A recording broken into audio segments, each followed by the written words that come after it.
حضرت ام سلمہ رضی اللہ تعالی عنہا جو بعد میں ام المومنین بنی، مسند امام احمد میں حدیث ہے، فرماتی ہیں کہ نبی پاک علیہ الصلوۃ والسلام کے صحابی ابو سلمہ جو میرے شوہر تھے تو بڑے شفیق تھے، بڑے مہربان تھے، بڑا پیار کرنے والے تھے، اور مدینے میں میرے شوہر کی لوگ مثالیں دیا کرتے تھے۔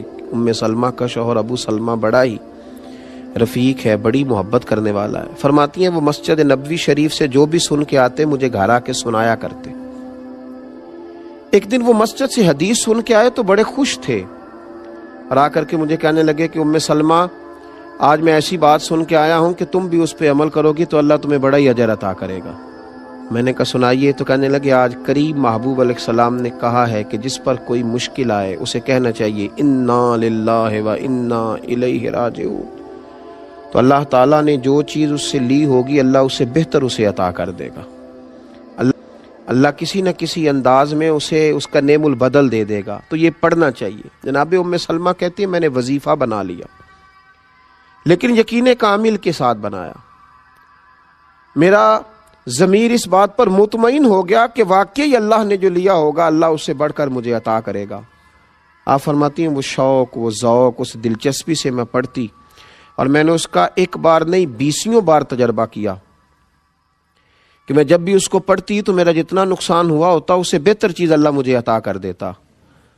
فرماتی ہیں مجھ پر ایک ایسی مصیبت آئی جو میں کبھی سوچ نہ سکتی تھی، میرے شوہر جناب ابو سلمہ انتقال کر گئے، اور ایسا شخص چلا گیا، ایسا شخص اٹھ گیا جس کی لوگ مثالیں دیتے تھے۔ حضرت ام سلمہ رضی اللہ تعالیٰ عنہ فرماتی ہیں میں بڑی پریشان ہوئی۔ وہ وظیفہ میں نے پڑھ لیا جو حضور نے کہا تھا انا للہ و انا الیہ راجعون، پر میں سوچتی تھی اب میں بوڑھی بھی ہوں، حسن بھی وہ نہیں رہا، اور ابو سلمہ سے اچھا شوہر مجھے کیسے ملے گا؟ پر محبوب کے اس فرمان پر بھی یقین کامل تھا کہ اللہ بہترین نعم البدل عطا کرے گا۔ جناب ام سلمہ رضی اللہ تعالیٰ عنہ کہتی ہیں میں اپنے بچوں کے درمیان پریشان بیٹھتی تھی، میری عدت گزری۔ مسلمانوں جب یقین کامل ہوتا ہے تو پھر جناب ام سلمہ کہتی ہیں اللہ تمہیں ایسا نوازتا ہے تم نے کبھی سوچا بھی نہیں ہوتا۔ آپ فرماتی ہیں کہ میرے گھر میں اتنا بڑا اعزاز مجھے ملا کہ خود اللہ کے محبوب علیہ السلام تشریف لائے۔ میں سوچتی تھی ابو سلمہ سے اچھا شوہر کیسے ملے گا، تو نبی پاک علیہ السلام نے مجھے آ کر کے کہا کہ ام سلمہ میں تیرے ساتھ نکاح کرنا چاہتا ہوں۔ کہتی میں اس قدر خوش ہوئی کہ میرے آنسو بہہ گئے۔ میں نے کہا کہ محبوب کی بات پر یقین کامل نے مجھے اتنا نواز دیا، اتنا نواز دیا۔